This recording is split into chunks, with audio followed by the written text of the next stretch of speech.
السلام علیکم ویورز، میں ہوں علی۔ تحریک لبیک پاکستان جب سے بنی ہے، کیا اس نے فرقہ وارانہ تصادم میں کوئی رول ادا کیا ہے؟ نہیں، بلکہ اس کا تحریک لبیک پاکستان کا فرقہ وارانہ تصادم یا فرقہ وارانہ فسادات سے دور دور تک کوئی تعلق نہیں۔ اور یہ جو تحریک لبیک پاکستان پر شیلنگ کی گئی اور گولیاں چلائی گئیں، خیبر پختونخوا کی حکومت اور پولیس یہ کہہ رہی ہے کہ تحریک لبیک نے جو میلاد النبی صلی اللہ علیہ وسلم کا جلوس ہری پور سے حویلیاں تک نکالنا تھا، تو حویلیاں میں کیونکہ سپہ صحابہ کا بہت بڑا مرکز تھا،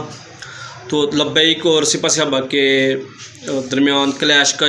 چانس تھے، اس لیے ہم نے انہیں روکنے کے لیے وہاں پر شیلنگ کی۔ تو ہم اس کی نفی کرتے ہیں، کیونکہ تحریک لبیک پاکستان کا فرقہ وارانہ فسادات سے کوئی تعلق نہیں۔ اور اس کے متعلق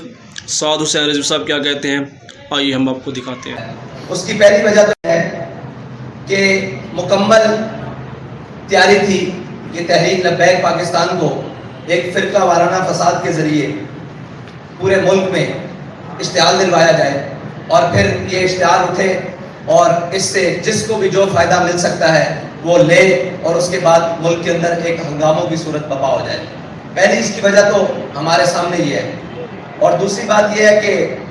فرقہ وارانہ فساد یا کوئی بھی نسلی اور قومی فساد ہو، اس کے اوپر تحریک لبیک پاکستان بالکل بھی یقین نہیں رکھتی، اور آج تک تحریک لبیک پاکستان کسی بھی فرقہ وارانہ فساد کے اندر نہ کبھی ملوث ہوئی ہے، نہ کبھی اس کا ذہن ہے، کیونکہ جو ہمارا نظریہ ہے، جو ہمیں ہمارے قائد نے نظریہ دیا ہے، اس سے کسی مسلمان کو اختلاف نہیں ہے، اور کسی بھی کلمہ گو انسان کو اختلاف نہیں ہے۔ تو یہ جان بوجھ کر ایک بہت بڑی سازش تھی، جس کے تحت تحریک لبیک پاکستان کو اس کے اندر دھکیلنے کی کوشش